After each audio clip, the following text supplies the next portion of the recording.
Hi friends, welcome back to my YouTube channel. ಇವತ್ತಿನ ವಿಡಿಯೋದಲ್ಲಿ simple ಆಗಿ ಒಂದು ಕುರ್ತಿಯನ್ನು ಮಾರ್ಕಿಂಗ್ ಮಾಡಿ ಕಟಿಂಗ್ ಮಾಡ್ತಾ ಇದ್ದೇವೆ. ಇದು ಮೀಶೋದಿಂದ ಪರ್ಚೇಸ್ ಮಾಡಿರೋ ಫ್ಯಾಬ್ರಿಕ್ ಆಗಿದೆ. ಫ್ಯಾಬ್ರಿಕ್ ಕ್ವಾಲಿಟಿ ಎಲ್ಲ ತುಂಬ ಒಳ್ಳೆಯದಿದೆ. ಈಗ ಕಟಿಂಗನ್ನು ಸ್ಟಾರ್ಟ್ ಮಾಡುವ. ಫಸ್ಟಿಗೆ ಇಲ್ಲಿ ನಾನು 2 ಮೀಟರ್ ಲೈನಿಂಗನ್ನು ತಗೊಂಡಿದ್ದೇನೆ. ಈ ರೀತಿ ಫೋಲ್ಡೆಡ್ ಸೈಡಿಂದ ಮಾರ್ಕಿಂಗನ್ನು ಸ್ಟಾರ್ಟ್ ಮಾಡಬೇಕು. 4 ಪದರ ಇರುವ ರೀತಿ ಮಡಚಿಕೊಳ್ಬೇಕಾಗ್ತದೆ. ಇಲ್ಲಿ ಮಾರ್ಕಿಂಗ್ ಮಾಡಲಿಕ್ಕೆ ಫುಲ್ ಶೋಲ್ಡರ್ ಏನಿದೆ ಅದರ ಅರ್ಧಕ್ಕೆ ಮಡಚ್ಕೊಳ್ಬೇಕು. ಅಂದರೆ ಇಲ್ಲಿ 13 ಇಂಚಿದೆ, ಅದರ ಅರ್ಧ ಅಂತ ಹೇಳುವಾಗ 6.5 ಇಂಚು. ಅದರಲ್ಲಿ ನಾನು 3/4 ಇಂಚನ್ನು ಮೈನಸ್ ಮಾಡ್ತಿದ್ದೇನೆ. ಇದು 3/4 ಇಂಚು ಯಾಕೆ ಮೈನಸ್ ಅಂತ ನಾನು ಶಾರ್ಟ್ ವಿಡಿಯೋದಲ್ಲಿ ಅಪ್ಲೋಡ್ ಮಾಡಿದ್ದೇನೆ.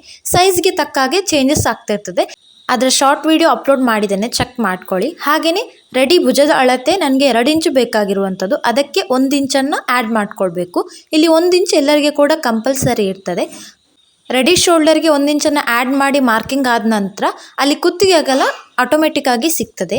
ಸೇಮ್ ನಾವು ಮೇಲ್ಗಡೆ ಎಷ್ಟು ಮಾರ್ಕಿಂಗ್ ಮಾಡಿದೆವೋ ಅದನ್ನೇ ಇಲ್ಲಿ ಆರ್ಮ್ ಹೋಲ್ನ ಶೇಪ್ಗೆ ಕೂಡ ಮಾರ್ಕಿಂಗ್ ಮಾಡ್ಕೊಳ್ಬೇಕು. ಈ ರೀತಿ ಲೈನನ್ನು ಎಳಿಬೇಕಾಗ್ತದೆ. ಇದು ಕಂಕುಳದ ಶೇಪಿಗೋಸ್ಕರ. ಕಾರ್ನರಿಂದ 1/4 ಇಂಚಿಗೆ, ಇದು ಎಲ್ಲರಿಗೆ ಕೂಡ ಕಂಪಲ್ಸರಿ ಇರ್ತದೆ, 1/4 ಇಂಚನ್ನು ಮಾರ್ಕಿಂಗ್ ಮಾಡ್ಕೊಳ್ಬಹುದು. ಒಂದು ವೇಳೆ 40+ ಸೈಜ್ ಇದ್ದರೆ ನೀವು 1.5 ಇಂಚನ್ನು ಕೂಡ ಮಾರ್ಕಿಂಗ್ ಮಾಡ್ಕೊಳ್ಬಹುದು. ಈಗ ಇದರ ಅರ್ಧಕ್ಕೆ ಒಂದು ಮಾರ್ಕಿಂಗ್ ಮಾಡಿಕೊಂಡು ನಾವಿಲ್ಲಿ ಶೇಪನ್ನು ಕೊಡಬೇಕಾಗ್ತದೆ. ಅದಕ್ಕಿಂತ ಮುಂಚೆ ಎದೆ ಸುತ್ತಳತೆಯ ಕಾಲು ಭಾಗವನ್ನು ನಾವಿಲ್ಲಿ ಮಾರ್ಕಿಂಗ್ ಮಾಡ್ಕೊಳ್ಬೇಕಾಗ್ತದೆ. ಇಲ್ಲಿ ಟೋಟಲ್ ಆಗಿ ಫುಲ್ ಎದೆ ಸುತ್ತಳತೆ 32.6 ಅಷ್ಟು ಇಂಚಿದೆ. ಅಂದರೆ 32.5 ಇಂಚಿಗಿಂತ ಒಂದು ಲೈನ್ ಏನೋ ಎಕ್ಸ್ಟ್ರಾ ಇದೆ. ಅದರ ಕಾಲು ಭಾಗವನ್ನು ಮಾರ್ಕಿಂಗ್ ಮಾಡ್ಕೊಳ್ಬೇಕು. ಆಗ 8 ಇಂಚು ಬರ್ತದೆ. ಇದರಾಗಿ 8 ಇಂಚನ್ನು ಮಾರ್ಕಿಂಗ್ ಮಾಡ್ಕೊಳ್ಬೇಕು. ನಾವು ಮೆಷರ್ಮೆಂಟ್ ಫಿಟ್ಟಾಗಿ ಅಂದರೆ ಕರೆಕ್ಟಾಗಿ ಮೆಷರ್ಮೆಂಟ್ ತೆಗೊಂಡಿರೋದ್ರಿಂದ ಇಲ್ಲಿ ನಾನು 1/4 ಇಂಚಷ್ಟು ಎಕ್ಸ್ಟ್ರಾ ಅಥವಾ ಅರ್ಧ ಇಂಚಷ್ಟು ಎಕ್ಸ್ಟ್ರಾ ತೆಗಿತಿದ್ದೇನೆ. ನೀವು ಕೂಡ ಲೂಸಿಂಗನ್ನು ಈ ರೀತಿ ತಗೊಳ್ಬಹುದು. ನಿಮ್ಮ ಎದೆ ಸುತ್ತಳತೆಯ ಫುಲ್ ಮೆಷರ್ಮೆಂಟಿಗೆ 1.5 ಇಂಚನ್ನು ಲೂಸಿಂಗನ್ನು ಆ್ಯಡ್ ಮಾಡಿಕೊಂಡು ಮತ್ತೆ ಅದನ್ನು 4ರಿಂದ ಡಿವೈಡ್ ಮಾಡುವಾಗ 8.5 ಇಂಚು ಬರ್ತದೆ ನನಗೆ. ಇಲ್ಲಿ ನಿಮಗೆ ಎಷ್ಟು ಮೆಷರ್ಮೆಂಟ್ ಬರ್ತದೆ ಅದನ್ನು ಮಾರ್ಕಿಂಗ್ ಮಾಡಿಕೊಂಡು ನೆಕ್ಸ್ಟ್ ಎಷ್ಟು ನಿಮಗೆ ಮಾರ್ಜಿನ್ ಬೇಕು ಅನ್ನೋದನ್ನು ಮಾರ್ಕಿಂಗ್ ಮಾಡ್ಕೊಳ್ಳಿ. ನಾನಿಲ್ಲಿ 2 ಇಂಚನ್ನು ತಗೊಂಡಿದ್ದೇನೆ. ಈಗ ಇಲ್ಲಿ ಒಂದು ಶೇಪನ್ನು ಕೊಡುವಂಥದ್ದು. ಫಸ್ಟ್ ಆಫ್ ಆಲ್ ಇಲ್ಲಿ ನಾವು ಕಂಕುಳದ ಅಳತೆಯನ್ನು ಮತ್ತೊಮ್ಮೆ ಮೆಷರ್ಮೆಂಟ್ ನೋಡ್ಕೊಳ್ಬೇಕಾಗ್ತದೆ. ಇಲ್ಲಿ ಮೆಷರ್ಮೆಂಟ್ ಇರೋದು 14.5 ಇಂಚು. ಕರೆಕ್ಟ್ ಬರ್ತದೆ ಅಂತ ನೋಡಬೇಕು. ಮೇಲ್ಗಡೆಯಿಂದ ಅರ್ಧ ಇಂಚು ನಾವು ಶೋಲ್ಡರನ್ನು ಜಾಯಿಂಟ್ ಮಾಡುವಾಗ ಹೋಗ್ತದೆ. ಹಾಗೆಯೇ ಅರ್ಧ ಇಂಚ್ ಗ್ಯಾಪಲ್ಲಿ ನಾನು ತೋರಿಸ್ತಿರುವ ಹಾಗೆಯೇ ಮೆಷರ್ಮೆಂಟನ್ನು ನೋಡ್ಕೊಳ್ಳಿ. ನನಗಿಲ್ಲಿ 7.5 ಇಂಚು ಬರ್ತದೆ. ನನಗೆ 7.25 ಇಂಚು ಬರಬೇಕಿತ್ತು. ಅದಕ್ಕೆ ಸ್ವಲ್ಪ ಲೈನನ್ನು ಮೇಲೆ ತಗೊಳ್ತಿದ್ದೇನೆ. ನೀವು ಕೂಡ ಒಂದು ವೇಳೆ ಕಡಿಮೆ ಬರ್ತಿದ್ರೆ ಲೈನನ್ನು ಕೆಳಗಡೆಯಿಂದ ಎಕ್ಸ್ಟ್ರಾ ಮಾಡ್ಕೊಳ್ಳಿ. ನೀವು ಕೂಡ ಇದೇ ರೀತಿ ಅಡ್ಜಸ್ಟ್ ಮಾಡಿಕೊಂಡು ಕಂಕುಳದ ಅಥವಾ ಆರ್ಮ್ ಹೋಲ್ನ ಶೇಪ್ ಇದ್ದು ಕರೆಕ್ಟಾಗಿ ಬರುವ ರೀತಿ ಮಾರ್ಕಿಂಗನ್ನು ಮಾಡ್ಕೊಳ್ಳಿ. ಸೇಮ್ ಮಾರ್ಕಿಂಗ್ ಇರ್ತದೆ, ಅಂದರೆ ಅದಕ್ಕೆ ಅರ್ಧ ಮಾಡ್ಕೊಳ್ಳುವಂಥದ್ದು 1/4 ಇಂಚು. ಇದೇ ರೀತಿ ಮಾರ್ಕಿಂಗ್ ಮಾಡಿಕೊಂಡು ಶೇಪನ್ನು ಕೊಡಬೇಕು. ಬಿಗಿನರ್ಸ್ಗೆ ಏನಾದರೂ ವಿಡಿಯೋದಲ್ಲಿ ಡೌಟ್ ಇದ್ದರೆ ಕಮೆಂಟ್ ಮಾಡಿ ತಿಳಿಸಿ. ನಾನು ಸಪ್ರೇಟಾಗಿ ಒಂದು ಶಾರ್ಟ್ ವಿಡಿಯೋದಲ್ಲಿ ನಿಮಗೆ ಕ್ಲಿಯರಾಗಿ ಬೇಕಾದರೆ ಎಕ್ಸ್ಪ್ಲೈನ್ ಮಾಡ್ತೇನೆ. ಈಗ ಆರ್ಮ್ ಹೋಲ್ ಶೇಪ್ ಕರೆಕ್ಟಾಗಿ ಬಂದಿದೆ. ಫಸ್ಟಿಗೆ ಇಲ್ಲಿ ನಾನು ಇಲ್ಲಿ ಸೊಂಟದ ಹತ್ರ ಅಂದರೆ ಸ್ವಲ್ಪ ಮೇಲ್ಭಾಗದಲ್ಲಿ ನಮಗೆ ಒಂದು ಶೇಪ್ ರೀತಿ ಬರ್ತದಲ್ಲ, ಅದಕ್ಕೋಸ್ಕರ ಪರ್ಫೆಕ್ಟಾಗಿ ಮಾರ್ಕಿಂಗ್ ಮಾಡಲಿಕ್ಕೆ ನಾನು ಮೆಷರ್ಮೆಂಟನ್ನು ಅದೇ ರೀತಿ ತಗೊಂಡಿದ್ದೇನೆ. ಎಷ್ಟು ಲೆಂತ್ ಬರ್ತದೆ ಅಂತ 14 ಇಂಚು ಬರ್ತಿತ್ತು. ಅದಕ್ಕೆ ಅರ್ಧ ಇಂಚನ್ನು ಆ್ಯಡ್ ಮಾಡಿಕೊಂಡು 14.5. ಅದೇ ರೀತಿ ನಮಗೆ ಆ ಮೆಷರ್ಮೆಂಟ್ ಹತ್ರ ಎಷ್ಟು ಸುತ್ತಳತೆ ಬರ್ತದೆ ಅಂತ ನೋಡ್ಕೊಳ್ಬೇಕು. ಅದಕ್ಕೆ ಸೇಮ್ ಆಗದಾಗೇ 1.5 ಇಂಚನ್ನು ಆ್ಯಡ್ ಮಾಡ್ಕೊಳ್ಬೇಕು. ಲೂಸಿಂಗ್ ಇದು, ಯಾಕಂದರೆ ತುಂಬ ಟೈಟ್ ಇರಬಾರ್ದಲ್ಲ, ವೇರ್ ಮಾಡಲಿಕ್ಕೆ ಕೂಡ ಪರ್ಫೆಕ್ಟಾಗಿ ಆಗಬೇಕು.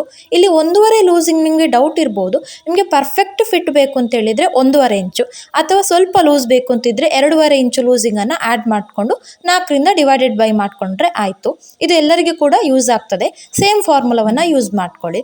ಈಗ ಇಲ್ಲಿ ಸೈಡ್ ಕಟ್ ಏನಿದೆ ಓಪನ್ ಹತ್ರ ಅಲ್ಲಿ ಮಾರ್ಕಿಂಗ್ ಮಾಡ್ತಿದ್ದೇನೆ. ಸೇಮ್ 20 ಇಂಚು ಬರ್ತಿತ್ತು.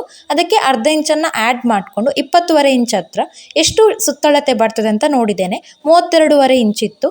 ಅದಕ್ಕೆ 1.5 ಇಂಚನ್ನು ಲೂಸಿಂಗನ್ನು ಆ್ಯಡ್ ಮಾಡಿಕೊಂಡು ಅದನ್ನು 4ರಿಂದ ಡಿವೈಡೆಡ್ ಬೈ ಮಾಡ್ಕೊಂಡಿದ್ದೇನೆ, ಭಾಗಿಸಿದ್ದೇನೆ. ನಮಗೆ ಎಷ್ಟು ಮೆಷರ್ಮೆಂಟ್ ಬರ್ತದೆ ಅದನ್ನು ಮಾರ್ಕಿಂಗ್ ಮಾಡಿಕೊಂಡು ಮೇಲ್ಗಡೆ ನಾವು ಎಷ್ಟು ಮಾರ್ಜಿನ್ ಅಂದರೆ ಎಕ್ಸ್ಟ್ರಾ ಬಿಟ್ಟಿದ್ದೇವೆ ಫ್ಯಾಬ್ರಿಕ್, ನಾನಿಲ್ಲಿ 2 ಇಂಚು ಬಿಟ್ಟಿದ್ದೇನೆ. ನೀವು ಕೂಡ ಎಷ್ಟು ಬಿಟ್ಟಿರ್ತೀರಾ ಅದನ್ನೇ ಮಾರ್ಕಿಂಗ್ ಮಾಡಿಕೊಳ್ಬೇಕು. ಈಗ ಇಲ್ಲಿ ಸ್ಟ್ರೈಟ್ಲಾಗಿ ಲೈನನ್ನು ಎಳಿತಿದ್ದೇನೆ. ನಿಮಗೆ ಗೊತ್ತಾಗಿರ್ಬೋದು ಈ ರೀತಿ ಶೇಪ್ ಬರುವಾಗ ಪರ್ಫೆಕ್ಟಾಗಿ ಫಿಟ್ಟಿಂಗ್ ಬರ್ತದೆ ಅಂತ. ನಿಮಗೆ ಲೂಸಿಂಗ್ ಎಕ್ಸ್ಟ್ರಾ ಬೇಕು ಅಂತಿದ್ರೆ ಎಕ್ಸ್ಟ್ರಾ ಇಟ್ಕೊಳ್ಬೋದು. ಈಗ ಲೆಂತನ್ನು ನೋಡ್ತಿದ್ದೇನೆ. ನನಗೆ ನಿಜವಾಗಿ ಲೆಂತ್ ಬೇಕಿರುವಂಥದ್ದು 40 ಇಂಚು ಬೇಕಿದೆ, ಟಾಪಿದ್ದು ಉದ್ದ. ಅದಕ್ಕೆ 1.5 ಇಂಚ್ ಅಂದರೆ ಮೇಲ್ಗಡೆ ಅರ್ಧ ಇಂಚ್ ಸ್ಟಿಚಿಂಗ್ ಮಾಡಲಿಕ್ಕೆ, ಕೆಳಗಡೆ ಫೋಲ್ಡಿಂಗಿಗೆ 1 ಇಂಚು, ಟೋಟಲ್ 1.5 ಇಂಚು ಎಕ್ಸ್ಟ್ರಾ ಬೇಕು. ಅಂದರೆ 41.5 ಇಂಚು ನನಗೆ ಟಾಪಿದ್ದು ಉದ್ದ ಬೇಕು. ಆದರೆ ಇಲ್ಲಿ ಲೈನಿಂಗ್ ಕಡಿಮೆ ಇದೆ. ಹಾಗೆ ಇಲ್ಲಿ ನಾನು ಕರೆಕ್ಟಾಗಿ ಮಾರ್ಕಿಂಗನ್ನು ಮಾಡಿದ್ದೇನೆ. ಇದರ ವಿಡಿಯೋ ಸ್ಕಿಪ್ ಆಗಿದೆ, ನಿಮಗೆ ಇನ್ನೊಮ್ಮೆ ತೋರಿಸ್ತಿದ್ದೇನೆ. ಕೆಳಗಡೆ ಟಾಪ್ ಇದು ಅಗಲ ಇಲ್ಲಿ 9.5 ಇಂಚು ಬೇಕಾಗಿರೋದು, ಎಕ್ಸ್ಟ್ರಾ 1 ಇಂಚು ಫೋಲ್ಡಿಂಗ್ ಮಾಡಲಿಕ್ಕೆ ತಗೊಂಡಿದ್ದೇನೆ. ಹಾಗೆಯೇ ಇಲ್ಲಿ ಓಪನ್ ಹತ್ರ ಕೂಡ ನಾವು ಆಗಲೇ ಮಾರ್ಕಿಂಗ್ ಮಾಡಿದ್ರ ಮಿಡಲಲ್ಲಿ 1 ಇಂಚಿಗೆ ಮಾರ್ಕಿಂಗ್ ಮಾಡಿದ್ದೇನೆ. ನೀವು ಕೂಡ ಸೇಮ್ ಇದನ್ನೇ ಮಾರ್ಕಿಂಗ್ ಮಾಡ್ಕೊಳ್ಬೇಕಾಗ್ತದೆ. ಹಾಗೆಯೇ ಫ್ರಂಟ್ ಸೈಡ್ ಇದ್ದು ಡೀಪ್ ಇದ್ದು ನಾನಿಲ್ಲಿ ಫ್ರಂಟ್ ಮತ್ತು ಬ್ಯಾಕ್ ಎರಡಕ್ಕೂ 4.25 ಇಂಚನ್ನು ತಗೊಂಡಿದ್ದೇನೆ. ಕರೆಕ್ಟಾಗಿ ಮೆಷರ್ಮೆಂಟನ್ನು ಮಾರ್ಕಿಂಗ್ ಮಾಡಿಕೊಂಡು ಮೇಲ್ಗಡೆ ಎಷ್ಟು ಕುತ್ತಿಗೆ ಅಗಲ ಸಿಗ್ತಾ ಇದೆಯೋ ಅದನ್ನೇ ಮಾರ್ಕಿಂಗ್ ಮಾಡಿದ್ದೇನೆ. ನೀವು ಬೇಕಾದರೆ ಎಕ್ಸ್ಟ್ರಾ ಕೂಡ ಮಾರ್ಕಿಂಗ್ ಮಾಡ್ಕೊಳ್ಬೋದು. ಆದರೆ ನನಗಿಲ್ಲಿ ಶೋಲ್ಡರ್ ಭುಜ ಏನಿದೆ ಅದು 2 ಇಂಚ್ ಇರೋದ್ರಿಂದ ಜಾಸ್ತಿ ಮಾರ್ಕಿಂಗ್ ಮಾಡಿದ ಹೋದಾಗೆ ಸಪುರ ಬರ್ತದೆ. ಇಲ್ಲಿ ನಮಗೆ ಡೀಪ್ ಆಗ್ತದೆ, ತುಂಬ ವೈಡ್ ಆಗಿ. ಹಾಗೆ ಇದೇ ರೀತಿ ಮಾರ್ಕಿಂಗನ್ನು ಮಾಡ್ಕೊಂಡಿದ್ದೇನೆ. ಎಷ್ಟು ಮೆಷರ್ಮೆಂಟ್ ಸಿಕ್ಕಿತೋ ಅದನ್ನೇ ನೀವು ಕೂಡ ಇದೇ ರೀತಿ ಮಾರ್ಕಿಂಗ್ ಮಾಡ್ಕೊಳ್ಳಿ.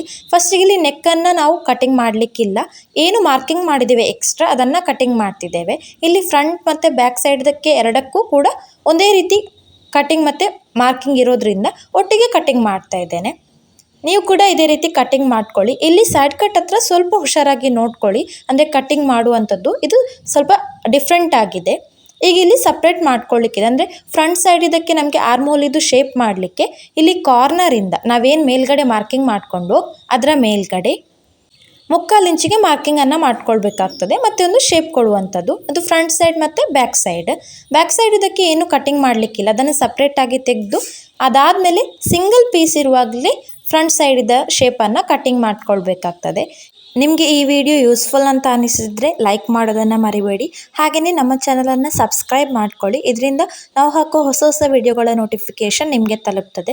ಈಗ ಇದನ್ನೇ ಸೇಮ್ ಆಗಿ ನಾನಿಲ್ಲಿ ಮೇನ್ ಫ್ಯಾಬ್ರಿಕ್ಕಿಗೆ ಕಟಿಂಗ್ ಮಾಡ್ತಿದ್ದೇನೆ. ಆಗಲೇ ಹೇಳಿದಾಗೆ ನನಗಿಲ್ಲಿ ಲೆಂತ್ ಉದ್ದದ್ದು ಕಡಿಮೆ ಬರ್ತಾ ಇತ್ತು, ಅದಕ್ಕೋಸ್ಕರ ಇಲ್ಲಿ ನನಗೆ ಟೋಟಲ್ 41.5 ಇಂಚು ಬೇಕಾಗಿರುವಂಥದ್ದು. ಇಲ್ಲಿ 41.5 ಇಂಚು ಕರೆಕ್ಟಾಗಿ ಸಿಗ್ತಾ ಇದೆ, ಅದಕ್ಕೆ ಮಾರ್ಕಿಂಗ್ ಮಾಡ್ತಾ ಇದ್ದೇನೆ. ಈಗ ಇಲ್ಲಿ ನಾವು ಟಾಪ್ ಇದು ಅಗಲ ಎಷ್ಟು ಬೇಕು ಅಂತ ಮಾರ್ಕಿಂಗ್ ಮಾಡ್ಕೊಳ್ಬೇಕು. 19 ಇಂಚು ಬೇಕಾಗಿರುವಂಥದ್ದು, ಅದರ ಅರ್ಧ ಅಂತ ಹೇಳಿದರೆ 9.5 ಇಂಚು.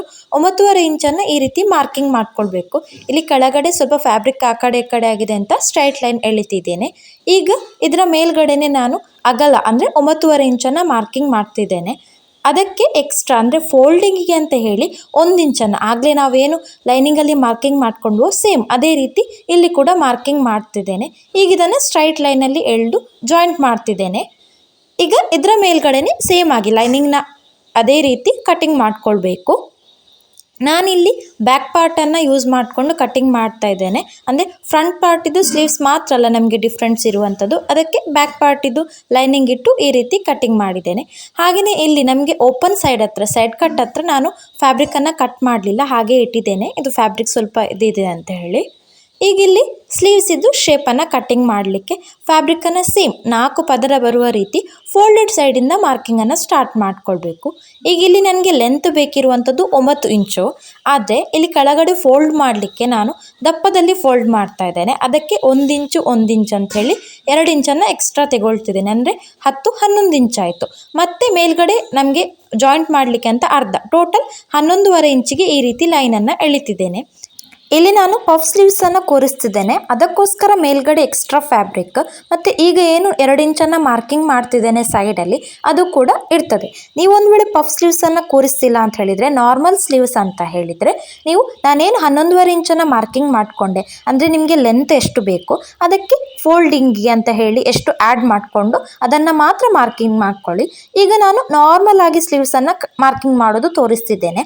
ಮೇಲ್ಗಡೆಯಿಂದ ನೀವು ಲೆಂತ್ ಮಾರ್ಕಿಂಗ್ ಮಾಡ್ಕೊಂಡಾದ ನಂತರ ಇಲ್ಲಿ 4 ಇಂಚಿಗೆ ಕಂಪಲ್ಸರಿಯಾಗಿ 4 ಇಂಚಿಗೆ ಈ ರೀತಿ ಲೈನನ್ನು ತಗೊಳ್ಳಿ.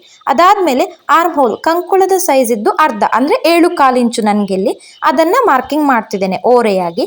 ಮತ್ತು ಎಕ್ಸ್ಟ್ರಾ ಮಾರ್ಜಿನಿಗೆ ನಾನಿಲ್ಲಿ 2 ಇಂಚು ಬಿಟ್ಟಿದ್ದೇನೆ, ನೀವು ಎಷ್ಟು ತಗೊಂಡಿದ್ದೀರಾ ಅಷ್ಟನ್ನೇ ಮಾರ್ಕಿಂಗ್ ಮಾಡ್ಕೊಳ್ಳಿ. ಕೆಳಗಡೆ ಮತ್ತು ಕೈದು ಸುತ್ತಳತೆ ಎಷ್ಟು ಅದರ ಅರ್ಧವನ್ನು ಮಾರ್ಕಿಂಗ್ ಮಾಡಿಕೊಂಡು ಮತ್ತೆ 2 ಇಂಚು ಮಾರ್ಜಿನ್ಗೆ ಸೇಮನ್ನು ತಗೊಳ್ತಿದ್ದೇನೆ. ಈಗ ಇದನ್ನು ಈ ರೀತಿ ಸ್ಟ್ರೈಟ್ ಲೈನಲ್ಲಿ ತಗೊಳ್ಬೇಕಾಗ್ತದೆ. ಇದು ನಾರ್ಮಲ್ ಸ್ಲೀವ್ಸ್ ಅವರಿಗೆ ಮಾತ್ರ. ಈಗ ಅದರ ಮೇಲ್ಗಡೆ ನಾನು ಶೇಪನ್ನು ಕೊಡ್ತಿದ್ದೇನೆ, ನೀವು ಯಾವುದೇ ರೀತಿ ಕೂಡ ಶೇಪ್ ಕೊಡ್ಬೋದು. ಅಲ್ಲಿ ಕೆಳಗಡೆ ಮಾರ್ಕಿಂಗ್ ಹತ್ರ ಮಾಡುವಾಗ ಸ್ವಲ್ಪ 1/4 ಇಂಚನ್ನು ಡೌನಿಂಗನ್ನು ತಗೊಳ್ಳಿ, ಓಕೆನಾ.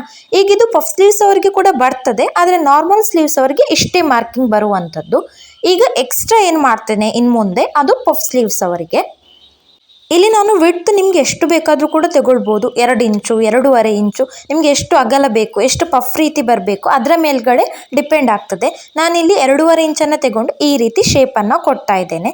ಇದಾದಮೇಲೆ ನಾವು ಇಲ್ಲಿ ಸೈಡಲ್ಲಿ ನಾವು ಏನು 2 ಇಂಚ್ ಬಿಟ್ಟಿದ್ದೇವೆ ಅದಕ್ಕೆ ನಾವು ಕಂಬೈನ್ ಮಾಡ್ಕೊಳ್ಬೇಕಾಗ್ತದೆ. ನೋಡಿ ಈ ರೀತಿ ಜಾಯಿಂಟ್ ಮಾಡಿಕೊಂಡು ಒಂದು ಫ್ರೀ ಹ್ಯಾಂಡಲ್ಲಿ ಒಂದು ಶೇಪನ್ನು ಕೊಡಿ.